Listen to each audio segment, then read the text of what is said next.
আতিকুর রহমান মুজাহিদ একটি অসত্য তথ্য সংসদে তুলে ধরেছেন, তার জবাব দেওয়া প্রয়োজন বলে আমি মনে করি। থেকে নির্বাচিত মাননীয় সদস্য জনাব মীর শাহ আলম। মীর শাহ আলম, আপনার সময় 10 মিনিট। ধন্যবাদ। মাননীয় স্পিকার, আসসালামু আলাইকুম।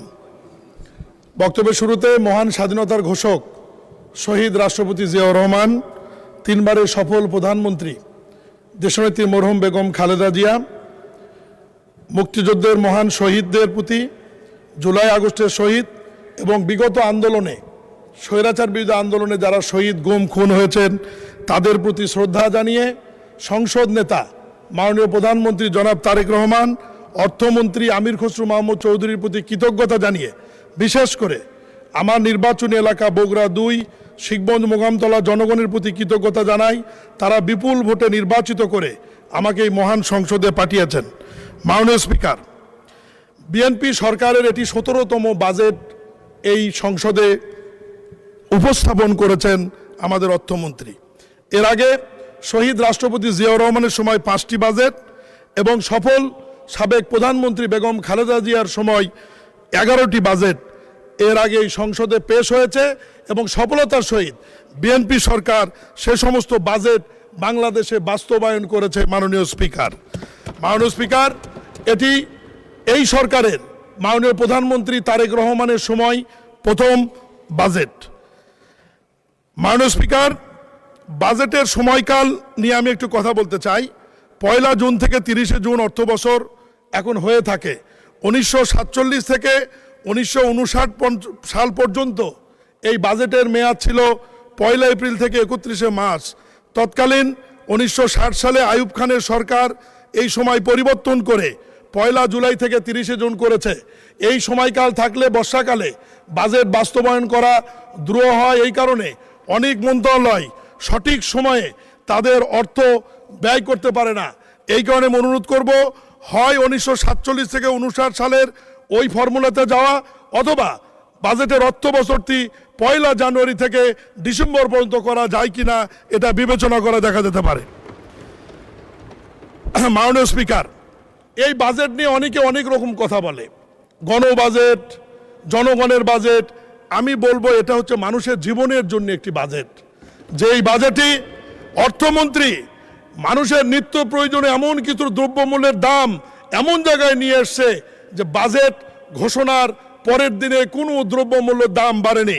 যেমন ধান, চাল, গম, আলু, গবাদি পশু, হাঁস, মুরগি, মাছ, চিংড়ি, মাংস, পেঁয়াজ, রসুন, মটর, ছোলা, মসুর, আদা, হলুদ, শুকনা মরিচ, ডাল, ভুট্টা, আটা, ময়দা, লবণ, ভোজ্য তেল, চিনি, সরিষা, তিল, গোলমরিচ, এলাচ, দারুচিনি, লবঙ্গ, তেজপাতা, ডিম, শাক সবজি, লেবু, কাঁচামরিচ, তরল দুধ, মাশরুম, মধু, গুড়, চিটাগুড় সহ প্রায় অনেকগুলো পণ্য যেখানে কর ছিল 5 থেকে 7%, সেখানে রিয়াত করে নিয়ে আসা হয়েছে 0.5%। মাননীয় স্পিকার, শুধু জীবন রক্ষার এই বাজেটটি মানুষ খাওয়ার পর বাঁচলো, তারপর চিকিৎসার প্রয়োজন।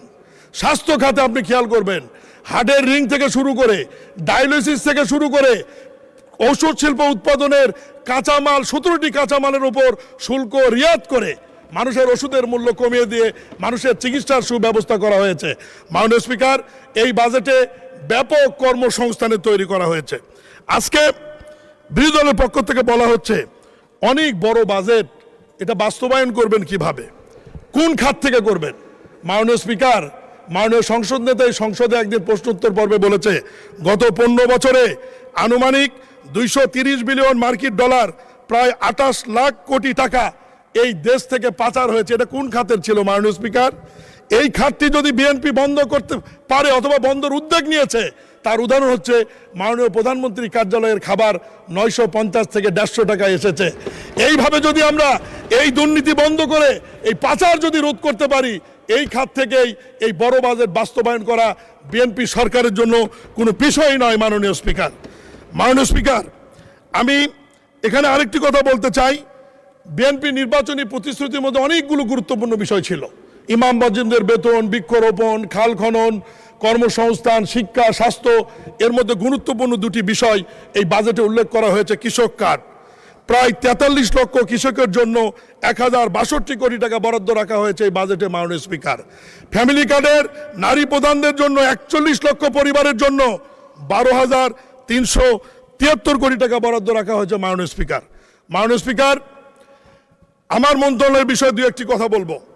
স্থানীয় সরকার মন্ত্রণালয়ের মাননীয় মন্ত্রী এখানে উপস্থিত আছেন।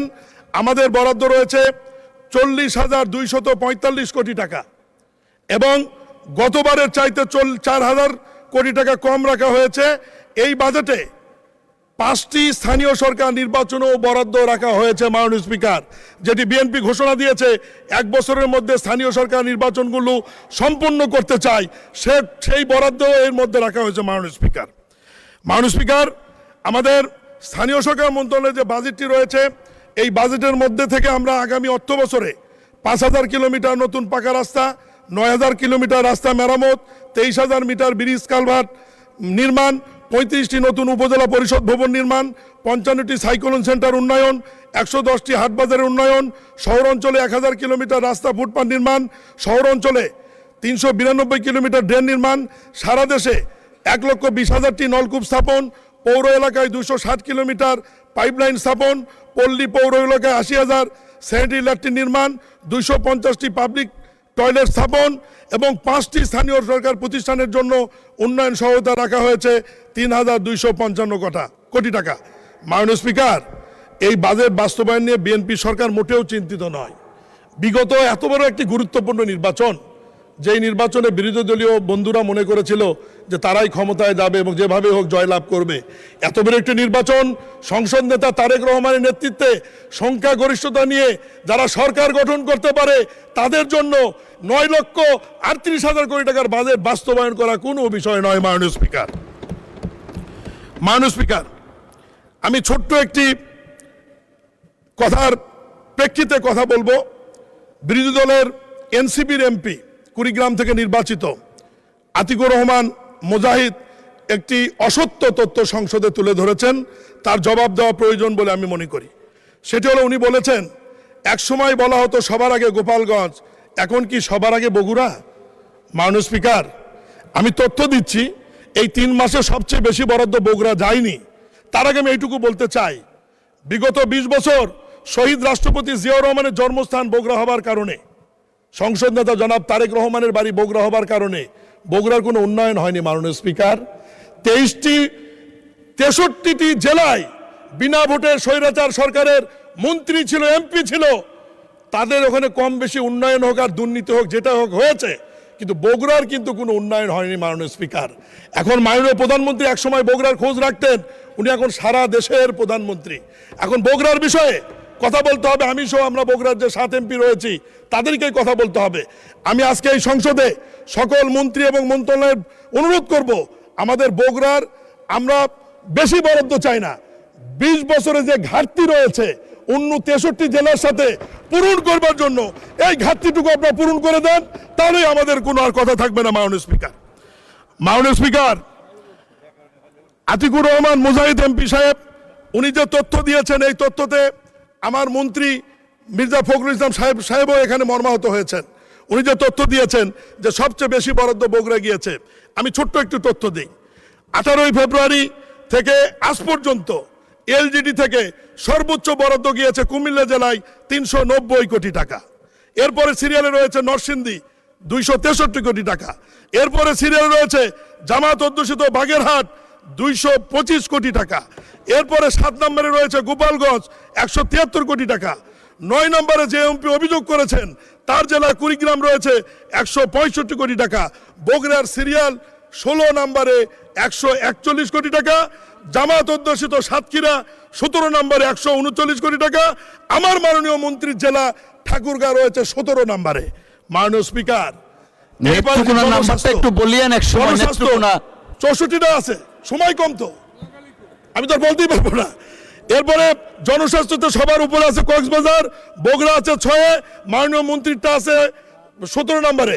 কুমিল্লা আপনার স্থানীয় সরকার উপজেলা পর্যায়ে কুমিল্লা আছে 1 নম্বরে 132 কোটি টাকা। চট্টগ্রাম আছে 2 নম্বরে, ময়মনসিংহ 3, সিলেট 4, দিনাজপুর 5, বগুড়া 6, আমার মাননীয় মন্ত্রীর জেলা রয়েছে 38 নম্বরে মাননীয় স্পিকার। অতএব এই মন্ত্রণালয় থেকে কোনো অনিয়ম বৈষম্য হয় না। আমি সব শেষে যেটি বলবো, যে মাননীয় সংসদ সদস্য অভিযোগ করেছেন, আপনি বড়ই ভাগ্যবান। এই 3 মাসে আপনার নির্বাচনী এলাকায় এলজিডি ইউনিয়ন পরিষদ উপজেলা থেকে তথ্য আছে, বরাদ্দ হয়েছে। অসংখ্য ধন্যবাদ মাননীয় প্রতিমন্ত্রী।